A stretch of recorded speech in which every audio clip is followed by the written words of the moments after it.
Hey everybody! Today I want to talk to you about choosing photography for your marketing programs.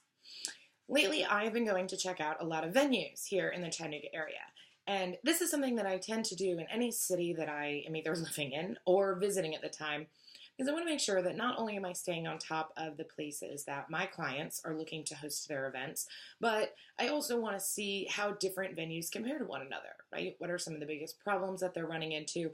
What are the things that they want that would make life better from the planners and vendors that they work with? However, it is not realistic, nor is it physically possible for me to go to every event venue in every city where I have clients and where I work. Okay? That is why I love having a digital business. However, that means that I have to look at things online. Okay? I go to the venue website, and this is something that applies to many more websites besides those, but I go look at the venue, I go to their social media, whether it is Facebook or Instagram, and I've noticed I'm running into the exact same problem across the board. I see a lot of pictures of brides. I don't go to a venue's social media page or to the website to see a picture of a bride and her husband kissing. Super sweet. Yes, I'm a very sentimental person. I am not heartless, I promise. Okay? But as I started flipping through all of these photos, I lacked seeing photos of the venue itself, right? That's what I want. That's what they're advertising, or should be at least, because that's what I want to see. I can't always make it to Knoxville to go check out a place, but when I go to their page and I see pictures of the wedding guests, I see guests dancing, I see them eating cake, I see 5,000 portraits of the bride and groom in different places around the event property. I'm missing what they're trying to sell me, right? I'm actively going there, searching for pictures of their venue, and they're not showing that to me. Most consumers are not going to be as diligent, right? If they don't see pictures of what they're going to look for immediately, they're going to navigate away, right? They're not going to be stuck on saying, oh, well, I have to see this hotel or I have to see this art space. No, they're going to be like, well, they're not showing me pictures of what I want, right? I don't see the actual space. I don't see the facilities. I don't see wide shots of events taking place there. All I see is a bunch of brides and grooms, and I'm not invested in those people. You know them because you've worked with them.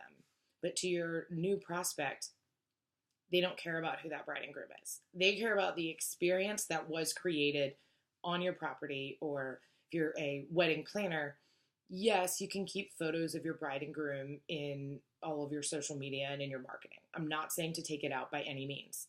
What I am saying is that it should not dominate all of the photography that you use, okay? Because what you should be doing is showcasing photos that represent what your skill set is, right? What are the products, if you're a rental company or a caterer or a florist designer, what are the products that you are giving towards this entire event experience? So that's where you should be mixing it up with detailed shots to show them what your actual handiwork was, and also wider shots to show the environment that you created or that you contributed to. The only exception to the rule like this when it comes to portraits of people, okay, whether it's wedding portraits or, college graduation or engagement shoots, is if you are the photographer. Okay, if you're a professional photographer, then absolutely you should be showcasing photos of a lot of people in different poses, in different environments, different backdrops, okay? Because what you're showcasing to them is the versatility that you have as a photographer, the different locations that you can choose. But if you are not a photographer, or you are not in charge of the hair, makeup, or the dress, or the suit, showcase photos of what it is that you actually do, okay? The last thing you want to do is bring in a lead who loves all of the pictures, right? And thinks that, oh my gosh, this is so beautiful. I love your Instagram feed.